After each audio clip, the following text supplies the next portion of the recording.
What's up, everybody? Welcome back. Street Cred Episode 7. Hope you enjoyed your holidays and 2020 is off to a good start. I know mine is. Took a little hiatus, right? Took a little break because, listen, it's not going to be my job. Like, I want to do this when I feel like. I want to do this to have fun. I'm doing it for me, not for anybody else, which is what you should do, and the thing that you want to do it for yourself. Do it for yourself. But we are back. It's just me this week. Hey, we're going to talk about a couple things. My trip to Nashville for the ABCA was unbelievable, unreal.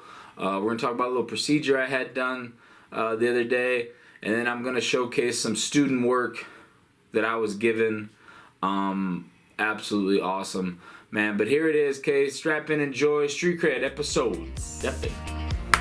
You are now about to witness the strength of street knowledge.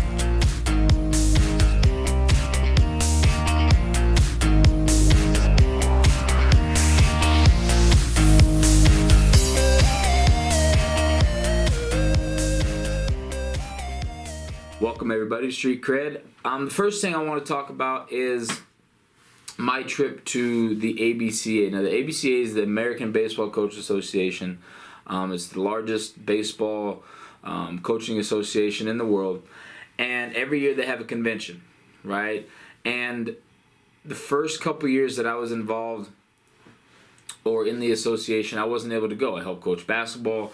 We had games at that time. We had a lot of stuff going on, so I couldn't go, right? And the past couple of years, after stopping to coach hoops, I made it a point that my big sort of treat to myself to make sure I raise up enough money for myself is to go to these conventions because they are unbelievable. So this year it was in Nashville, Tennessee, and I just got to say, the people in Nashville, unbelievably nice people. From the Uber drivers to the people at the hotel to the restaurants that we tried to find, they were just fantastic, awesome human beings, and it was really fun to be down there. I had never been there.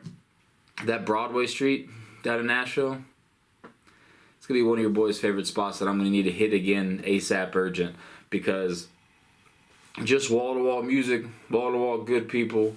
I mean, fantastic. But the ABCA treats you right. First of all, the Gaylord Opry Hotel was immaculate. It was so big. It's the biggest hotel for sure I've ever been in. But it was just amazing. Like, you get lost in that place, right? You could go down the hallway, take a left, come back and take a right, thinking you're there and you're at the wrong spot. I mean, it was so big. I mean, we got an atrium room, okay, as you can see, and that was one of like 4 atriums, right? I thought Dallas was huge, but this 4 atriums, they had a river running through there. You could take a boat in the hotel. You could take a boat ride, right? They had fountain shows and all kind of stuff. Botanical gardens you could roll through, man, get your vibes right. I mean, it was fantastic, and the people there were plus people, man, plus people. So we appreciated it a bunch. But the reason I make it a point to go is because you learn from the very best, and baseball is much different. You can ask, for example, go ask a basketball coach or a football coach when they go to these conventions what they get out of it. And a lot of times coaches talk about culture, talk about things they do, whatever, but football and basketball coaches are stingy. They're not going to tell you what they do, right? They're not going to tell you how they do it. Like, you can see on film what they do, but they're not going to tell you how you do it. They're not going to give you secrets to teaching kids a certain way. They want that for themselves, right? Baseball coaches are the complete opposite. You could roll through every baseball coach that tell you how you do it, what they do, and more importantly, why they do it. Okay? And I think we're getting to the age of players now with that why question, like the why question you get mad at your 2-year-old for asking for forever. That why question is a big deal nowadays because you got to be able to tell your players this is why we want to do this, or this is why you should do this. But baseball coaches lay it out there. There's more. Baseball Twitter's a weird, awesome, terrible place. But most coaches will flat out just, here's my Google slideshow to my convention stuff. Oh, here's my breakdown of how and why I do this certain things with catchers or infielders or hitters, or here's my data on what we've established this past year. And it's unbelievable. You do not get that in football. You just don't. You don't get that in basketball. Okay? And so you learn so much. You can pick out one or two or everything that you want to learn on, and you can go find those people and talk about it over the course of 4 days. It's unreal. The other thing is, you can find people who are the best at what they do and have conversations with them. It's crazy. For example, the first one I ever went to, I was real jacked about it. We're walking down the hallway, and we see Tim Corbin. So Tim Corbin is the head coach of Vanderbilt University, and Tim Corbin was the opening day speaker this year in Nashville after winning the national title. And we were just walking in a hallway with him. And he flat out was like, "Hey fellas, how you doing?" "Good, coach, how are you?" "Good." And he's by himself, solo, on his phone, hanging out, walking down the hallway like everybody else. And in baseball terms, for all you guys who don't know who he is in that pantheon of like the Coach K's and the Roy Williamses and all these famous basketball coaches, Saban, Dabo, all these guys. He is that for baseball. And he's chilling down the hallway by himself and has a conversation with you. That doesn't happen in this sport. Ask a football coach, they go to some camp or some convention where there's 7,000 coaches, how close they can get to Nick Saban. This is not going to happen. Nick Saban not just going to shoot the breeze with them on a random at the expo. You know what I mean? So it's awesome to see the best at what they do and be able to just have a conversation with them, shake their hand, and just BS without being like, "Oh my gosh, they're great." Like, they'll actually talk to you about something. Okay? And so over the course of 3 days, we met some awesome people. I took this year, and I went to less, but I tried to meet more. So I tried to go to less sort of presentations and less sessions, and I tried to go meet more people. And through my relationship with some other coaches, I met some awesome pro guys. I got to meet the staff of Nyack, and the guys from Nyack that were going pro, Coach Herg, Schlecht, Drew, now the new head coach of Nyack, who was awesome. Saw my boy Deganier, street cred veteran. I miss Coach Mo there, though. Rachel, you got to let him go next time.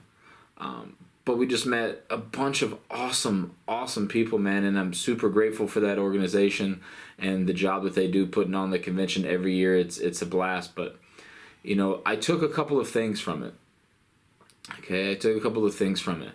The one thing is, I don't care how big you get, go help the next person. Because listen to this, these are the people that I got to see. I didn't get to meet them all, shake all that, but these are the people I got to see up close and personal. Right? That were just walking around this convention. I mean, these are dudes, man. Okay, so Tim Corbin, JT McGuire, Jack Leggett, Rick Heller. Rick Heller from University of Iowa was gangster. So awesome. Carrick Jackson. Carrick Jackson is one of my new favorite coaches. That guy flat out was awesome. Gangster. Ryan Cienko, Jeremy Sheetinger, Sheets, everybody knows. Kyle Bodie, godfather of drive-on. Like, you just go up and shake his hand and say, "What's up?" And he was cool, man. He's a cool dude, right? Jason Ochart, Kai Correa, Jake McKinley, Marty Smith, the Blast Motion guys, and the Rapsodo guys. Awesome. The Blast Motion guys, we at Legacy have some Blast Motion sensors, and Jeff and his squad over there make me feel like a dude every time I email or call. The way they treat us, the way they treated us there, invited us to their suite and hung out, and they were just fantastic people. But these are people who are tops in the game at what they do. Like, they're absolute dudes, and you can just go say what's up. And you can't do that anywhere else.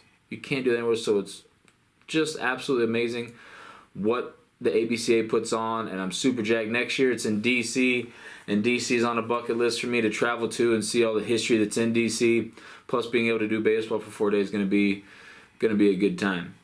I want to move on to the two big takeaways I had this year from ABCA. And the big takeaways for me is do simple better. Hey, you got to be able to do simple better.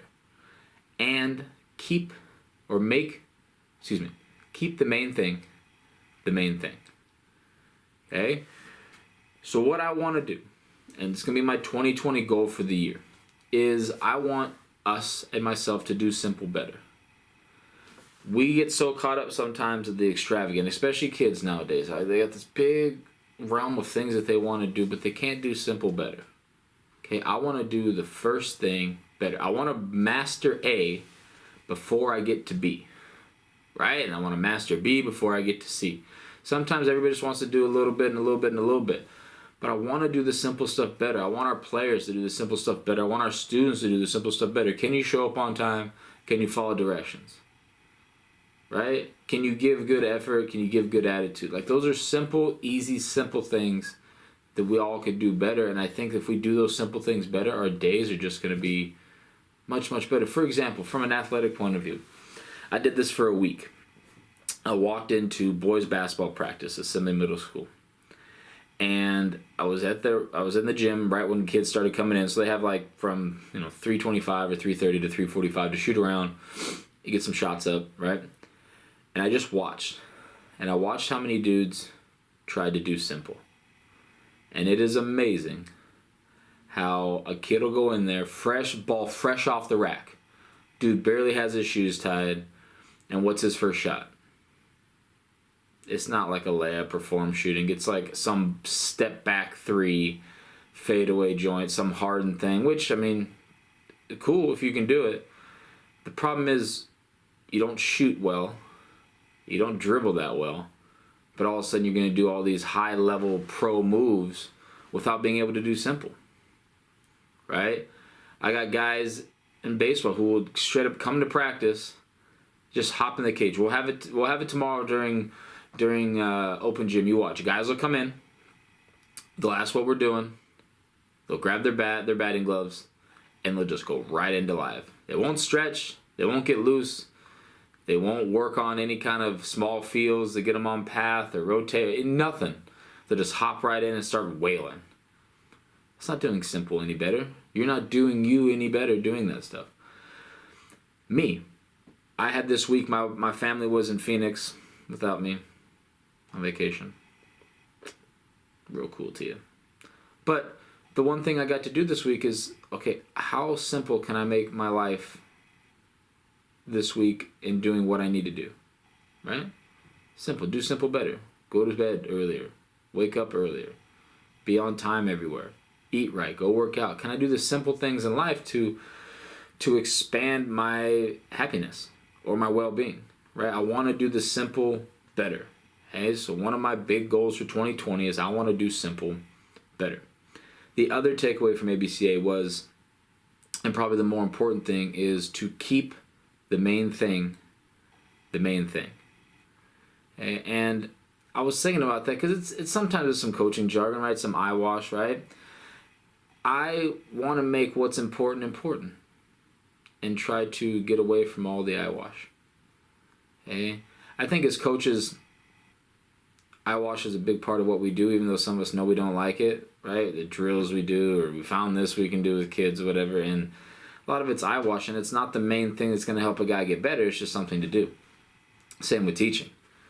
All right, okay, how am I going to get that kid better? Well, let's give him another worksheet today, the same as the whole group, or whatever. And the main point, or the main thing that you're trying to get better at, the main point of the thing you want to accomplish isn't in the forefront. It's over here a little bit. Right? And I know from a health standpoint, I get that way. Where if my main goal is to be healthy, and yet every day I don't choose to do that, I'm not going to get it. If my main goal is to become a better coach and help players, well, then every practice has to be that way. Every thought towards my program has to be that way. If I want to change my culture, how do I do it? That's got to be up front and the main thing. I have to keep what is important at the very front of my mind. And it's got to be that way.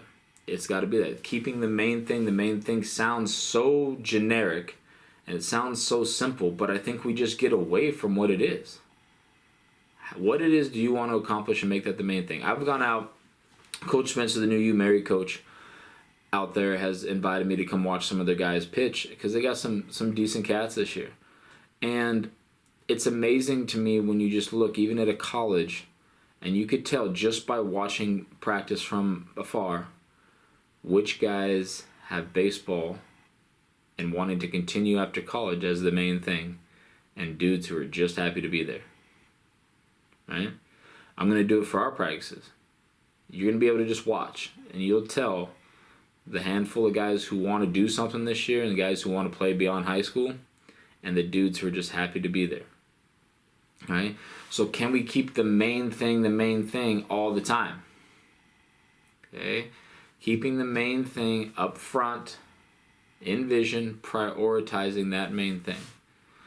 But ABCA was unbelievable, man. The dudes that I got to shake hands with and talk to for a little while, how we were treated, the hotel, everything, man. It was just an absolute blast. I want to give a shout out to the ABCA. Man, looking forward to DC.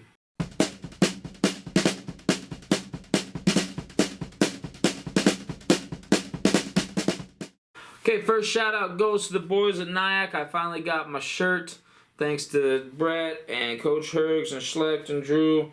Right, Nyack does a autism awareness campaign every year. They sell these T-shirts, and they're pretty dope, man. It's inspired me. Legacy Baseball Program's going to do something like that for Alzheimer's this year, and raise money to donate to that organization. And when we get that link up there, I'll make sure to hit up on Twitter and put it on the next Street Cred link. But big shout out to the Nyack guys. Big shout out to them too for sitting down in the airport for a couple hours and chopping it up and giving us some ideas and things that we could do to help our program. And just look at the stuff that they do, as they're really always on the forefront of technology integration and player development. And so I want to give a huge shout out to the Nyack boys. Appreciate you, boys.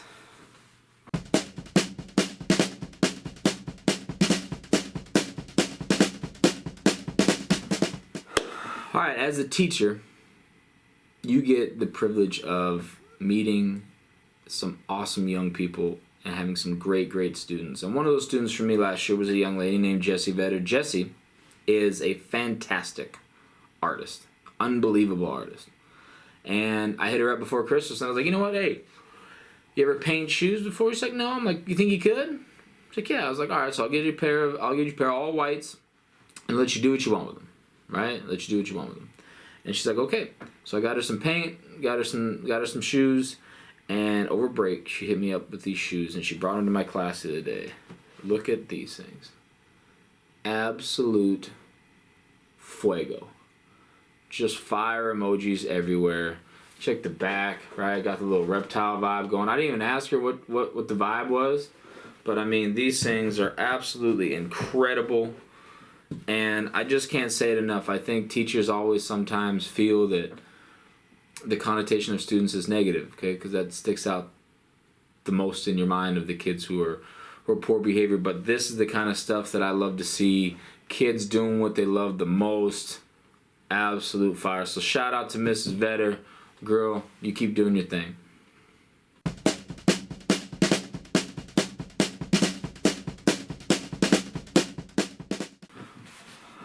Alright, my little procedure. So, I had to miss a couple days of school because I had to go get some work done on a tooth.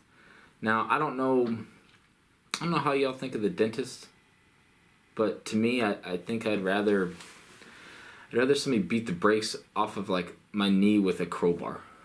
Like it's one of the worst places I ever go, even though it's probably one of the most necessary, because one of the most pains I hate is pain in your mouth or your face. It's always there. But I had to do it. So like 12 years ago I had a cap pop off.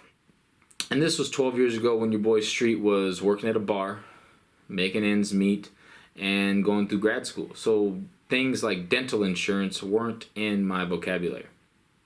And so you just let it ride because it didn't hurt. Wasn't a big problem. Only problem is got food stuck in it. So that's why most of you always see me. Always, I have a toothpick. Always, because boy, get food stuck back then. But I go to the dentist a couple weeks ago because over Christmas break, man, I felt like somebody was throwing a dart at my mandible. Like, oh, it just hurt. So you have to go in, right? Because I'm tired of being in pain. And they're like, Street, we gotta yank it. I'm like, what do you mean?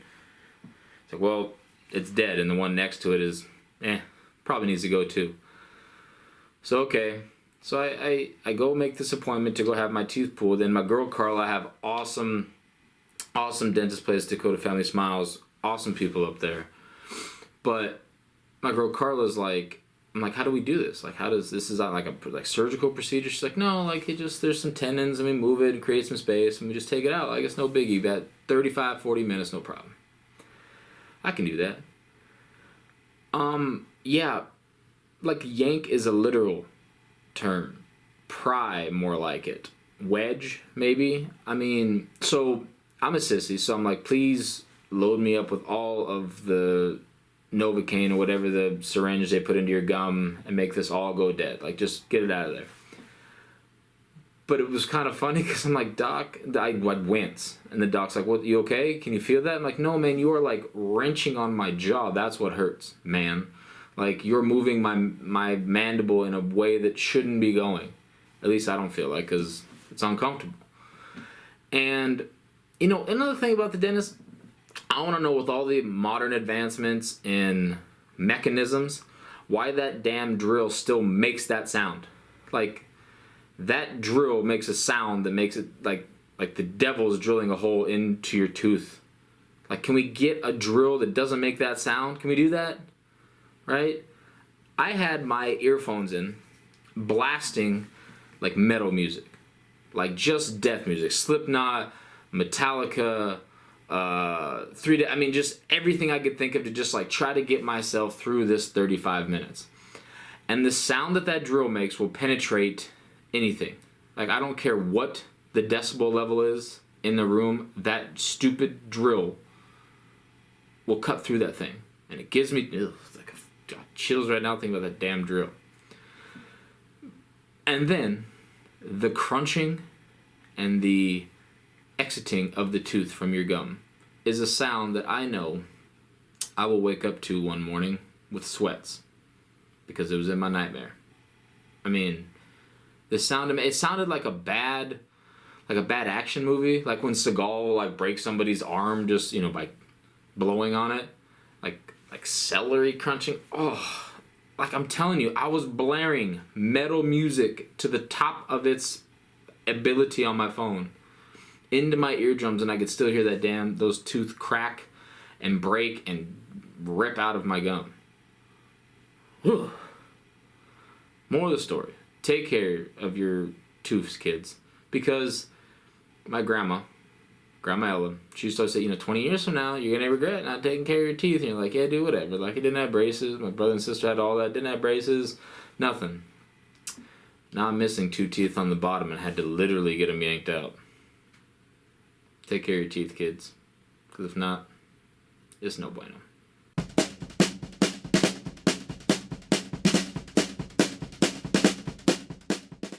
Alright, thank you for watching Street Cred. Hopefully we will get some more guests here in the next couple of weeks.